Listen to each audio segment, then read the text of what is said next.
ओम नमः शिवाय। शिव जी सदा सहाय। ओम नमः शिवाय। गुरु जी सदा सहाय। जय गुरु जी। शुक्राना गुरु जी। संगत जी, एक बार मुझे ड्रीम आता है और उस ड्रीम में मैं ये देखती हूँ कि मैं अपने टेरेस पे हूँ और वहाँ से मैं सामने छत पे किसी की देख रही होती हूँ। तो वहाँ पर उनकी छत के टीन शेड पर कुछ कबूतर बैठे हुए होते हैं और वो वाइट कलर के होते हैं। तो अब मैं ऐसे अपनी छत पर ऐसे टर्न करती हूँ, उस तरफ से देख करके मुझे ऐसा लगता है जैसे गुरुजी मुझे ब्लेस कर रहे हैं। फिर मैं टर्न होती हूँ तो मेरे पास एक बटरफ्लाई आ जाती है जो कि पर्पल कलर की होती है। और वो बटरफ्लाई को मुझे देख के ऐसा लगता है कि गुरुजी अभी मुझे पिजन्स रूप में दर्शन दे रहे थे और गुरुजी अब बटरफ्लाई रूप में आ गए। तो गुरुजी, अगर आप बटरफ्लाई रूप में आए हैं तो प्लीज़ आके मेरे हाथ पे बैठ जाइए। तो संगत जी, मैं ऐसे कर रही थी, बट हमें ऐसा नहीं करना चाहिए क्योंकि हमें तो पता नहीं होता, अलग अलग रूपों में भगवान जी हमारे पास आते ही रहते हैं। तो हमें कोई हक नहीं बनता लेकिन कि हम उनका टेस्ट लें। लेकिन मैं ऐसे सपने में कहती हूँ सॉरी गुरुजी। फिर वो बटरफ्लाई मेरे हाथ पर आकर बैठ जाती है और फिर मैं कोशिश करती हूँ कि मैं अपनी मम्मी को, जो नीचे थे नीचे वाले फ्लोर पे, उनको आवाज़ लगाऊं और उन्हें बताऊं कि मम्मी देखो, संगीत जी सब ड्रीम में हो रहा है। तो मैं उनको आवाज़ लगा के बताऊं कि मम्मी देखो, यहाँ पर गुरुजी आए हैं बटरफ्लाई के रूप में और पिजन्स के रूप में भी हैं। तो मैं रियलाइज़ करती हूँ कि नीचे से मम्मी अभी नहीं आ सकते हैं क्योंकि नीचे कोई आया हुआ है। तो संगीत जी, अब यहाँ पर मेरा ड्रीम ख़त्म हो जाता है। अब कुछ दिनों बाद क्या होता है, मैं अपनी टेरेस पर जाती हूँ और सेम वही चीज़ जो मुझे ड्रीम में गुरुजी ने दिखाई थी वही मेरे साथ रिपीट होती है। मैं छत पर जाती हूँ, मुझे दिखाई देता है कि सामने वाली टेरेस पर काफ़ी सारे वाइट पिजन्स बैठे हुए हैं, सेम उस ड्रीम के जैसे। और उसी समय मुझे वो ड्रीम रिफ्लेक्ट हो जाता है, याद आ जाता है कि गुरुजी ने मुझे ऐसा ही तो ड्रीम दिखाया था और वो सामने ही मुझे दिख रहे होते हैं कि पिजन्स बैठे हैं। तो मुझे लगता है कि ये गुरुजी की ब्लेसिंग है, गुरुजी मुझे ब्लेस कर रहे हैं इस रूप में आकर के। फिर जिस तरीके से मैं उस ड्रीम में टर्न हुई थी, मैं उसी तरीके से टर्न होती हूँ संगत जी। और वहाँ पर मैं टर्न होकर रियलाइज़ करती हूँ कि अब शायद मेरे आसपास कोई बटरफ्लाई आएगी जैसे मैंने उस ड्रीम में देखा था। और उसी समय मेरे पास एक पर्पल कलर की बटरफ्लाई आ जाती है। गुरुजी शुक्राना गुरुजी। और संगत जी, वही पर्पल कलर की बटरफ्लाई जैसे मैंने ड्रीम में देखी थी वही बटरफ्लाई मेरे सामने होती है। लेकिन मैं उससे नहीं कहती कि मैं आप गुरुजी है तो मेरे सामने आई है, लेकिन गुरुजी तो वो है थे ही, क्योंकि वही ड्रीम आना और वही मेरे साथ अगले दिन होना, ये गुरुजी के अलावा कोई और नहीं कर सकता। साक्षात गुरुजी ने मुझे ड्रीम में दर्शन दिए और अभी भी वही मेरे सामने थे। तो अनंतम अनंतम शुक्राना गुरुजी उन ब्लेसिंग्स के लिए। शुक्राना, अनंतम शुक्राना गुरुजी। हम तो लफ्ज़ों में नहीं एक्सप्रेस कर सकते हम कितना शुक्राना है आपका, कितना ग्रैटिट्यूड है आपके लिए। शुक्राना गुरुजी। अब संगत जी, क्या होता है रियलिटी में, जब वो बटरफ्लाई मेरे आसपास होती है, वही पर्पल कलर की बटरफ्लाई, तो मैं कोशिश करती हूँ कि मैं मम्मी को नीचे से आवाज़ लगाऊँ, सेम वैसे ही जैसे मैंने ड्रीम में करा होता है। तो जैसे ही मैं मम्मी को आवाज़ लगाने को होती हूँ तो मैं रियलाइज़ करती हूँ कि नीचे कोई आया हुआ है, जैसे कि ड्रीम में हुआ होता है। और नीचे कोई आया हुआ है और वो मम्मी के क्लाइंट्स आए हुए थे कुछ काम के लिए, तो मम्मी अभी ऊपर नहीं आ पाएंगे। और वहीं तक जो सेम चीज़ मेरे ड्रीम में होती है वही गुरुजी उस दिन मेरे सामने करा देते हैं। मुझे पता भी नहीं है वो गुरुजी किस रूप में आकर के किस तरीके से मुझे ब्लेस करके चले गए। उसके लिए अनंतम अनंतम शुक्राना गुरुजी, इतनी प्यारी ब्लेसिंग्स के लिए, इतने प्यारे ड्रीम दर्शन के लिए। अनंतम अनंतम शुक्राना गुरुजी महाराज। जय गुरुजी। शुक्राना गुरुजी। अब संगत जी, एक दिन क्या होता है कि मुझे अपने घर वापस आना था देहरादून। तो उस दिन वेडनेसडे पड़ रहा था, लेकिन मैं चाहती थी, या मैं गुरुजी का बुलावा कह लीजिए कि था, कि मैं गुरुजी से बड़े मंदिर में दर्शन करके गुरुजी से मिल के फिर ही मैं देहरादून जाऊं। तो मैं क्या करती हूँ, अपना पूरा बैग पैक वगैरह कर लेती हूँ और जिस टाइम की मेरी बस थी उससे पहले मैं बड़े मंदिर जाती हूँ। और क्योंकि वेडनेसडे को बड़े मंदिर बंद रहता है तो मुझे पता था मुझे वहाँ दर्शन नहीं करने मिलेंगे, लेकिन हम तो गुरुजी के बड़े मंदिर के थोड़े से नज़दीक से भी निकल जाएं तो हमें ब्लेसिंग्स उतनी ही मिलती हैं। तो उसी वही सोचकर कि मैं गुरुजी के दर्शन कर लूँगी, मैं बड़े मंदिर जाती हूँ। अब जिस ऑटो में मेरे को मैं छतरपुर स्टेशन उतर के जो ऑटो में करती हूँ, वो भैया भी गुरुजी की संगत थे, वो अंकल, और वो भी गुरुजी के बारे में बातें करने लग गए। वो मुझे गुरुजी की पुरानी संगत के बारे में बताने लग गए और वो कहने लग गए कि यहाँ पे और भी गुरुद्वारे हैं जो गुरुजी कहा करते थे जाने के लिए, और मुझे कई चीज़ें बताने लग गए गुरुजी के बारे में। वो कहने लग गए कि हमें जब तक हमें गुरुजी के पास आराम से आना चाहिए, बिल्कुल जब हम पूरी फैमिली हमारे साथ में हो और हम सब बिल्कुल चीज़ों से फ्री हों, तब गुरुजी के पास आना चाहिए। लेकिन संगत जी, जब गुरुजी का बुलावा होता है तो वो तो हमारे हाथ में होता ही नहीं, वो अपने आप ही बुलाने वाले होते हैं और अपने आप ही वापस छोड़ने वाले भी वही हैं। तो हम ऐसे ही अंकल से बातें करते करते ऑटो वाले मैं बड़े मंदिर पहुंच जाती हूँ।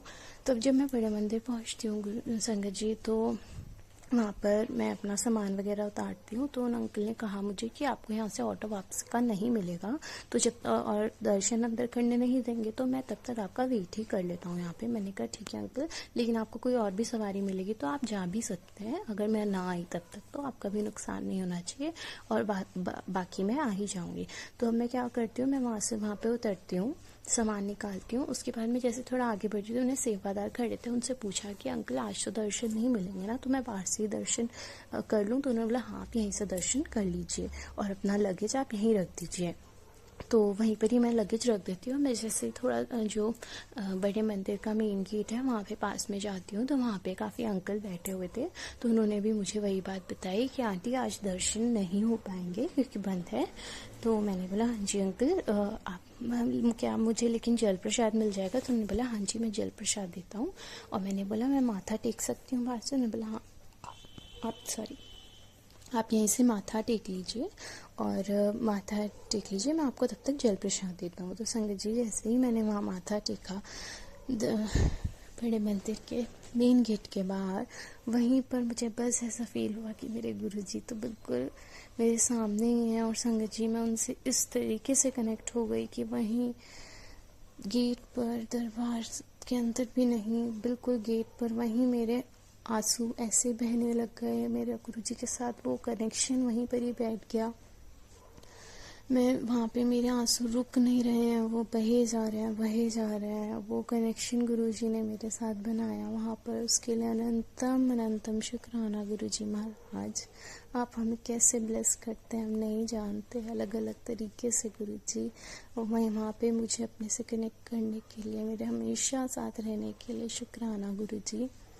संगत जी, वहाँ पे मैं बैठी हूँ, वहाँ मेरे आंसू निकले जा रहे हैं। मैं उसी तरीके से जैसे बड़े मंदिर के अंदर होता है या मैं सत्संग में जाती हूँ तब होता है जब गुरुजी मुझसे कनेक्ट करते हैं, वही वहाँ पर हुआ। और उसके बाद फिर मैंने जल प्रसाद लिया, अंकल ने मुझे जल प्रसाद दिया। फिर मैंने दोबारा माथा टेका कि गुरुजी को, और आगे लेकर के मैं वहाँ से आने लग गई। तो अब जब मैं आने लगती हूँ वापस, तो एक अंकल पीछे से आवाज़ देते हैं एक दूसरे अंकल को और कहते हैं कि वो आंटी जा रही हैं। तो अब उन्होंने मुझे आवाज़ दी कि आंटी रुकिए, तो मैं वहाँ रुकी। अब वहाँ पर क्या हुआ संगत जी, उन अंकल ने जिन्होंने मुझे जल प्रसाद दिया था, एक स्वरूप ला करके दिया गुरुजी का। और वो स्वरूप संगत जी गुरुजी का वाइट चोले वाला स्वरूप था, जो हमेशा मुझे वाइट चोले में ही गुरुजी ब्लेस करते हैं। और वो स्वरूप देख के मैं एक्सप्लेन नहीं कर सकती गुरुजी के साथ वो प्यार, गुरुजी का वो प्यार जो हमें मिलता है। इतना प्यार गुरुजी हमसे करते हैं कि गुरुजी खुद ही मेरे साथ वहाँ पर आ गए उस स्वरूप के रूप में। मैं अंदर दरबार में नहीं जा पाई तो गुरुजी मुझे बाहर मिल गए। उसका अनंतम अनंतम शुक्राना गुरुजी महाराज, सेवादार अंकल के थ्रू मेरे तक आने का और उस स्वरूप में मुझे ब्लेस करने का अनंतम अनंतम शुक्राना गुरुजी। अब उसके बाद क्या होता है संगत जी, जब मैं वापस आ रही होती हूँ तो जिन सेवादार अंकल के पास मेरा लगेज होता है वो मुझसे पूछते हैं कि आप कहाँ से आए हैं। मैंने कहा अंकल मैं उत्तराखंड देहरादून से हूँ और आज मेरी वापस वहीं मैं जा रही हूँ, तो इसलिए मैं गुरुजी के दर्शन करने आई थी। तो उसी से मैं वापस निकल रही होती हूँ अपना लगेज लेके, तो मुझे वापस पीछे से बोलते हैं कि वहाँ पर तो सत्संग भी है, तो आप वहाँ अटेंड कर लीजिएगा। मैंने पूछा ज़रूर अंकल, कहाँ पर है? तो अंकल ने मुझे बताया कि हरिद्वार में है, सत्संग होगा 9 मई को। तो अंकल ने मुझे वो जो इनविटेशन था उसका मुझे फ़ोटो भी क्लिक करवाई और वो फ़ोटो मैं अपने साथ ले आई। अब संगत जी, वो जो मुझे वहाँ पर इनविटेशन मिला बड़े मंदिर में सेवादार के थ्रू, वो सेवादार तो नहीं बोल रहे थे, वो तो गुरुजी का खुद का इनविटेशन था कि जो गुरुजी ने बोला कि हरिद्वार में सत्संग है और वहाँ पे गुरुजी आएंगे, वहाँ मुझे आना है। और संगत जी, मेरी मदर अलग अलग ग्रुप्स में एडेड है देहरादून के। पूरे देहरादून में वो मैसेज सर्कुलेट हुआ होगा, लेकिन मम्मा तक नहीं पहुंचा। क्योंकि मम्मी तक वो मैसेज नहीं पहुंचा, गुरुजी ने स्वयं खुद, वो हमसे इतना प्यार करते हैं, हमारा प्यार तो उनके लिए कुछ % भी नहीं है, वो जितना हमसे करते हैं और हमसे भी करवाने वाले वही हैं। तो वो गुरुजी का प्यार कि गुरुजी ने खुद बड़े मंदिर से इनवाइट हमें करवाया कि हमें वहाँ सत्संग में हरिद्वार में जाना है। और संगत जी, गुरुजी वहाँ तक लेकर के भी गए। मेरे फादर से हमने पूछा तो अचानक से तो पहले उन्होंने मना कर दिया एकदम से, जब हमने हरिद्वार जाने की बात करी। और जब हमने बताया कि वहाँ पे सत्संग है और बड़े मंदिर गई थी तो वहाँ से इनवाइट मिला है, तो पापा ने तो नहीं मना करना था। उसके बाद पापा ने बोला ठीक है आप जाओ। और संगत जी, गुरुजी ने ही हमसे वहाँ पे बुकिंग करवाई, एकदम एक रात पहले, बिल्कुल 8 तारीख को बुकिंग करवाई हरिद्वार जाने की। हरिद्वार हम वहाँ गए और वहाँ पर हरिद्वार में जब हम सत्संग में गए तो वहाँ पर वो महासत्संग था, जो हमें बाद में पता चला कि ये हर साल सत्संग होता है और एनुअल सत्संग है, महासत्संग होता है गुरुजी का हरिद्वार में, और मई के मंथ में ही होता है। और ये जो अरेंजमेंट होता है, ये गुरुजी के आश्रम का अरेंजमेंट था। वहाँ हर जगह गुरुजी का आश्रम लिखा हुआ था और सेवादार भी गुरुजी के आश्रम के, बड़े मंदिर के सेवादार थे। तो अनंतम शुक्राना गुरुजी, उस सत्संग को अटेंड करवाने के लिए वहाँ पे गौरव अंकल भी आए थे, जो गुरुजी का मैनेजमेंट संभालते हैं बड़े मंदिर में। उनसे भी हम सब संगत का कलेक्टिवली मिलना हुआ। तो गुरुजी, हमें नहीं पता होता आप किस तरीके से हमें ब्लेस करते हैं, और वो इनविटेशन जो मम्मी को हर देहरादून या उत्तराखंड में जो भी होते हैं उनका आइडिया लग जाता है, पता लग जाता है किसी न किसी के थ्रू, लेकिन वो नहीं पता लगना था तो आपने खुद ही बड़े मंदिर से ही इनवाइट भिजवा दिया। और वहाँ से हम उस इनवाइट के थ्रू गुरुजी ने अपने पास बुला भी लिया। हमें लगा था पता नहीं हम जा पाएंगे हरिद्वार कि नहीं जा पाएंगे, लेकिन गुरुजी ने बुलाना था, क्योंकि संगत जी कुछ चीज़ें होती हैं जो शायद से ऐसा होता है कि जिस दरबार में आप जाते हैं वो कुछ ब्लेसिंग्स आपको वहीं से ही मिलनी होती है। तो शायद उसी दरबार से हमारे लिए कुछ ब्लेसिंग्स थी जो गुरुजी ने हमें वहाँ बुलाया। दरबार तो सारे ही गुरुजी के और सारे ही स्पेशल है, लेकिन शायद वो ब्लेसिंग जो वहाँ से हमें मिलनी थी वो गुरुजी ने हमें देनी थी, और इसीलिए गुरुजी ने हमें वहाँ बुलाया था। तो वहाँ बुलाने के लिए अनंतम शुक्राना गुरुजी महाराज। थैंक यू आपकी ब्लेसिंग्स के लिए। फिर संगत जी, जब मैं वापस आती हूँ, जब मैं बड़े मंदिर जिस दिन गई थी, जिस दिन मुझे इनविटेशन मिला था, तो अब उस दिन जब उन अंकल ने मुझे इनवाइट कर दिया, उसके बाद जैसे ही मैं ऑटो के पास बैठने लगी तो एक और सेवादार अंकल आते हैं, और सेवादार अंकल मेरे हाथ में गुरुजी का एक और स्वरूप और साथ में एक लॉकेट स्वरूप रख देते हैं। अनंतम शुक्राना गुरुजी महाराज, आप कैसे हमें चुनते हैं। वहाँ पे और भी संगत थी, लेकिन अंकल ने मेरे ही हाथ में रखा। वो अंकल ने नहीं रखा, वो गुरुजी ने रखवाया, वो ब्लेस करा इतना गुरुजी मेरे साथ आए, उसके लिए बहुत बहुत शुक्राना गुरुजी। अनंतम शुक्राना गुरुजी महाराज, अनंतम शुक्राना।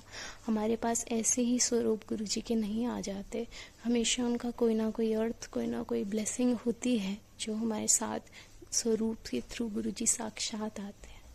अनंतम शुक्राना गुरुजी महाराज।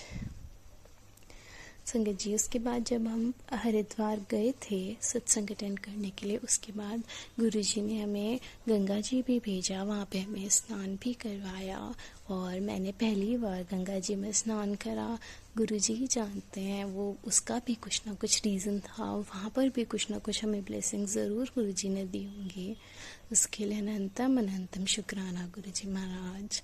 हमारे साथ हरिद्वार सत्संग में मेरी बुआ भी गए थे जो कि हरिद्वार में ही रहते हैं, तो उनके लिए भी गुरुजी ने कुछ ना कुछ ब्लेसिंग ज़रूर रखी होगी जो उन्हें भी वहाँ पर इनवाइट करवाया। अभी वो गुरुजी से शुरू ही हुए हैं जुड़ना, पहले ही सत्संग उन्होंने अटेंड करा है, तो गुरुजी उन पर भी कृपा बनाए रखना। अनंतम अनंतम शुक्राना गुरुजी महाराज। मैं अपने सत्संग को यहीं विराम करती हूँ। ओम नमः शिवाय, शिव जी सदा सहाय। ओम नमः शिवाय, गुरु जी सदा सहाय।